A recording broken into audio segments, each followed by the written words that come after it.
ನಮಸ್ಕಾರ, ನ್ಯೂಸ್ 26ಗೆ ಸ್ವಾಗತ.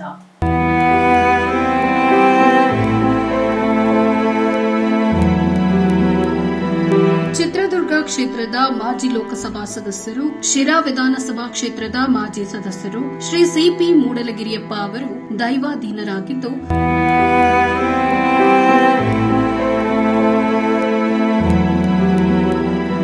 ಪಾರ್ಥಿವ ಶರೀರವನ್ನ ಸಾರ್ವಜನಿಕರಿಗೆ ಅಂತಿಮ ದರ್ಶನಕ್ಕಾಗಿ ಇಡುವ ಸ್ಥಳ ಮಧ್ಯಾಹ್ನ 2 ರಿಂದ 3:30 ಗಂಟೆಯವರೆಗೆ ಬೆಂಗಳೂರು ನಿವಾಸ ಮಹಾಲಕ್ಷ್ಮಿ ಲೇಔಟ್ನಲ್ಲಿ ಇಂದು ಸಾಯಂಕಾಲ 5 ಗಂಟೆಗೆ ತುಮಕೂರು ಕುಜಂಟಿಗರ ಸಂಘ ಕೋತಿತೂಪು, ಸಂಜೆ 6:30ಕ್ಕೆ ಶಿರಾ ರಂಗನಾಥ ಕಾಲೇಜು ಕುಂಚಿಟಿಗರ ಸಂಘ, ನಾಳೆ ಅಂತಿಮ ಸಂಸ್ಕಾರ ಬೆಳಗ್ಗೆ 10 ಗಂಟೆಗೆ ಚಿರತಹಳ್ಳಿ ತೋಟದ ಮನೆ ಗಣೇಶಗುಡಿ ಎಸ್ಟೇಟ್ನಲ್ಲಿ. ವರದಿ ಗುಬ್ಬಿ ಭರತ್, ನ್ಯೂಸ್ 26 ಕನ್ನಡ, ತುಮಕೂರು.